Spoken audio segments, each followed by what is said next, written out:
ആകാശം മുട്ടെ തലയുയർത്തി നിൽക്കുന്ന മിനാരങ്ങളും ഡോമുകളും, ഭൂമിക്കടിയിലെ അതിവിശാലമായ ഷോപ്പിംഗ് അനുഭവങ്ങളും, മനോഹരമായ ഷാൻലിയർ വിളക്കുകളും, ഗിന്നസ് റെക്കോർഡ് നേടിയെടുത്ത കൈകൊണ്ട് തുന്നിയെടുത്ത കാർപ്പറ്റും കാണാം നമുക്ക് അബുദാബി ഷെയ്ഖ് സായിദ് മോസ്കിലെ വിശേഷങ്ങൾ. നമ്മൾ താമസിക്കുന്ന സിറ്റിയായ കോർഫുഖാനിൽ നിന്നും ഏകദേശം 2.5 മണിക്കൂർ യാത്രയാണ് ഷെയ്ഖ് സായിദ് മോസ്കിലേക്കുള്ളത്. അപ്രോക്സിമേറ്റ് ഏകദേശം 240ഓളം കിലോമീറ്ററുകളുണ്ട്. 9 മണി മുതലാണ് ഷെയ്ഖ് സായിദ് മോസ്കിൽ വിസിറ്റേഴ്സിനുള്ള പ്രവേശനം സാധ്യമാവുക. രാവിലെ തന്നെ കോർഫുഖാൻ റോഡിലൂടെ സുന്ദരമായ കാഴ്ചകൾ കണ്ട് ഞങ്ങൾ യാത്ര തിരിച്ചു. ഞായറാഴ്ച ദിവസമായതുകൊണ്ടും പുലർച്ചെ ആയതുകൊണ്ടും റോഡെല്ലാം ശാന്തമായിരുന്നു. എവിടെയും വലിയ തിരക്കൊന്നും അനുഭവപ്പെട്ടുമില്ല. നിസാമിനായിരുന്നു ഇന്ന് നമ്മളെ അബുദാബിയിലേക്ക് എത്തിക്കേണ്ട ചുമതല. ഷെയ്ഖ് സായിദ് റോഡിലൂടെയാണ് നമ്മളിപ്പോൾ യാത്ര ചെയ്തുകൊണ്ടിരിക്കുന്നത്. ഇരുവശങ്ങളിലുമായി മനോഹരമായ കാഴ്ചകൾ നമുക്ക് കാണാം. നീണ്ട യാത്രയ്ക്ക് ശേഷം ക്യാപിറ്റൽ സിറ്റിയായ അബുദാബിയിലേക്ക് നമ്മൾ പ്രവേശിച്ചു. ദൂരെ നിന്നും ഷെയ്ഖ് സായിദ് മോസ്കിൻ്റെ മിനാരങ്ങൾ നമുക്ക് കാണാമായിരുന്നു. 6-ാം നമ്പർ ഗേറ്റിലൂടെയാണ് ഞങ്ങളുടെ വാഹനം മോസ്കിൻ്റെ കോമ്പൗണ്ടിലേക്ക് പ്രവേശിച്ചത്.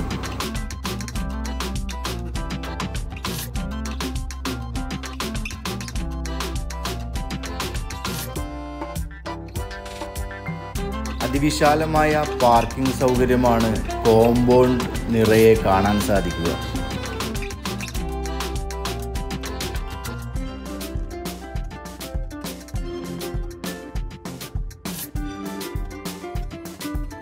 ഈ കാണുന്നതാണ് പള്ളിയിലേക്ക് പ്രവേശിക്കാനുള്ള കവാടം. എസ്കലേറ്ററുകളും ലിഫ്റ്റുകളും ഇവിടെ സജ്ജീകരിച്ചിട്ടുണ്ട്. നമ്മുടെ പേഴ്സണൽ ഡീറ്റെയിൽസുകൾ ഈ കിയോസ്കുകൾ വഴി രജിസ്റ്റർ ചെയ്ത് വേണം പള്ളിയുടെ ഉള്ളിലേക്ക് പ്രവേശിക്കാൻ. രജിസ്റ്റർ ചെയ്ത് കഴിഞ്ഞാൽ കിട്ടുന്ന ഈ ബാർകോഡ് വെച്ചാണ് നമ്മൾ പള്ളിയുടെ ഉള്ളിലേക്ക് പ്രവേശിക്കുന്നത്. മൾട്ടി ബ്രാൻഡുകളുടെ ഔട്ട്ലെറ്റുകളും നിരവധി ഫുഡ് കോർട്ടുകളും ഈ ഒരു വാക്ക് വേയുടെ 2 വശത്തും കാണാൻ സാധിക്കും.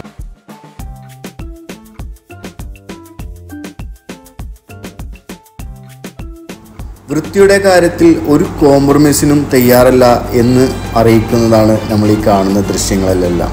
അത്രയും നീറ്റ് ആൻഡ് ക്ലീൻ ആണ് ഓരോ ഏരിയയും.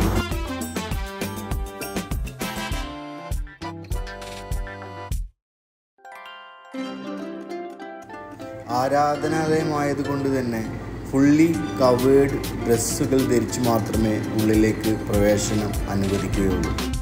ഗേറ്റ് കടന്ന ഉടൻ തന്നെ നമുക്ക് ഷെയ്ഖ് സായിദ് മോസ്കിൻ്റെ ഒരു ചെറിയ മിനിയേച്ചർ അവിടെ കാണാൻ സാധിക്കും.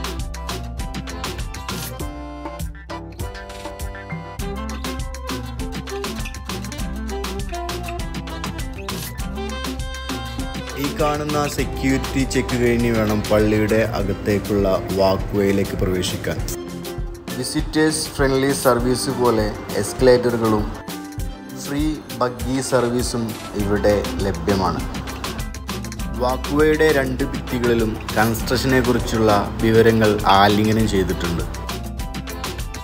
വാക്ക് വേയുടെ 2 ഭാഗങ്ങളിലായി ഇതുപോലെയുള്ള റെസ്റ്റ് ഏരിയകൾ കാണാൻ സാധിക്കും. ഈ കാണുന്ന എസ്കലേറ്റർ കയറി മുകളിലേക്ക് എത്തുമ്പോൾ കിട്ടുന്ന കാഴ്ച അതിമനോഹരമായിട്ടുള്ള കാഴ്ച തന്നെയാണ്.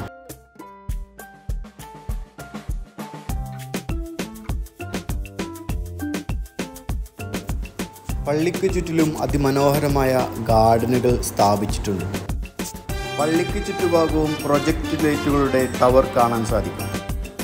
1996 തുടങ്ങിവെച്ച നിർമ്മാണം പൂർത്തീകരിച്ചത് 2007 ഏകദേശം 30 ഏക്കർ സ്ഥലത്താണ് ഈ പള്ളിയും അതിനോടനുബന്ധമായിട്ടുള്ള പാർക്കിങ്ങും ഈ കോമ്പൗണ്ടും സ്ഥിതി ചെയ്യുന്നത്. UAEയുടെ മുൻ ഭരണാധികാരിയായിരുന്ന his highness sheikh Zayed bin Sultan Al നഹിയാനാണ് ഈ ഒരു പ്രോജക്റ്റ് ജനങ്ങളിലേക്ക് എത്തിച്ചത്. ഗ്രാൻഡ് മോസ്ക് ആർക്കിടെക്ട് യൂസുഫ് അബ്ദൽക്കി വിവിധ രാജ്യങ്ങൾ സന്ദർശിച്ച് അവിടുത്തെ നിർമ്മിതികളിൽ ആകൃഷ്ടനായി രൂപപ്പെടുത്തിയ ഒരു സ്ട്രക്ചർ ആണ് ഗ്രാൻഡ് മോസ്കിൻ്റേത്. ഏകദേശം 40,100 പേരെ ഒരേ സമയം അക്കോമഡേറ്റ് ചെയ്യാവുന്ന സൗകര്യം ഈ ഒരു പള്ളിയിലുണ്ട്. അതിവിശാലമായിട്ടുള്ള കോർട്ട്യാർഡും ഈ പള്ളിയുടെ മനോഹാരിതയ്ക്ക് നിറപ്പകട്ടേകുന്നു. ഫോട്ടോ ഫ്രെയിമുകൾ കൃത്യമായി അടയാളപ്പെടുത്തി വെച്ചിട്ടുണ്ട്. ഈ എസ്കലേറ്റർ വഴി താഴെ ഇറങ്ങിയാലാണ് നമുക്ക് ബാത്റൂം സൗകര്യങ്ങൾ യൂസ് ചെയ്യാൻ പറ്റുക. ഒറ്റ നോട്ടത്തിൽ ഇത് ബാത്റൂമിലേക്കുള്ള വഴിയാണെന്ന് പറയുകയേയില്ല. ടെക്നോളജി എങ്ങനെ പുരോഗമിച്ചിരിക്കുന്നു എന്നതിന് ഉദാഹരണമായിരുന്നു ഈ ഒരു അബല്യൂഷൻ സെൻറ്റർ. പ്രൗഢിയിലും ഒരു തരത്തിലുമുള്ള കോംപ്രമൈസ് ഞാൻ ഇവിടെയും കണ്ടില്ല. ഈ ഒരു ഹാളിൽ വിരിച്ചിരിക്കുന്ന കാർപ്പറ്റ് ഗിന്നസ് വേൾഡ് റെക്കോർഡിൽ ഇടം പിടിച്ച ഒന്നാണ്. ഏകദേശം 60,570 സ്ക്വയർ ഫീറ്റ് ഉണ്ട്. ഏകദേശ ഭാരം വരുന്നത് 35 ടണ്ണാണ്. ലോകത്തിലെ തന്നെ ഏറ്റവും വലിയ ഈ കാർപ്പറ്റ് നിർമ്മിച്ചിരിക്കുന്നത് ഇറാൻസ് കാർപ്പറ്റ് കമ്പനിയാണ്.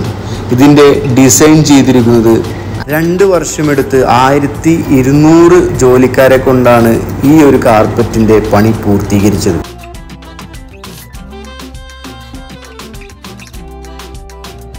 7 വ്യത്യസ്ത അളവുകളിലുള്ള 82 ഡോംസുകളാണ് ഈ പള്ളിയുടെ ഭംഗി ഒന്നുകൂടി എടുത്തു കാണിക്കുന്നത്. പള്ളിയുടെ ചുറ്റിലുമായി പടുകൂറ്റൻ 4 മിനാരങ്ങളാണുള്ളത്. ഷെയ്ഖ് സാദ് മോസ്കിലെ സന്ദർശനം കഴിഞ്ഞ് ഞങ്ങൾ ബഗ്ഗിക്ക് വേണ്ടി കാത്തു നിൽക്കുകയാണ്. നമ്മുടെ ഈ വീഡിയോ നിങ്ങൾക്ക് ഇഷ്ടമായിട്ടുണ്ടെന്നുണ്ടെങ്കിൽ ലൈക്ക് ചെയ്യാൻ മറക്കണ്ട, ഷെയർ ചെയ്യാൻ മറക്കണ്ട, സബ്സ്ക്രൈബ് ചെയ്യാൻ മറക്കണ്ട. ഇനി അടുത്തൊരു പുതിയ വീഡിയോ ആയിട്ട് കാണുമ്പോഴേക്കും എല്ലാവർക്കും bye bye. Thank you for watching.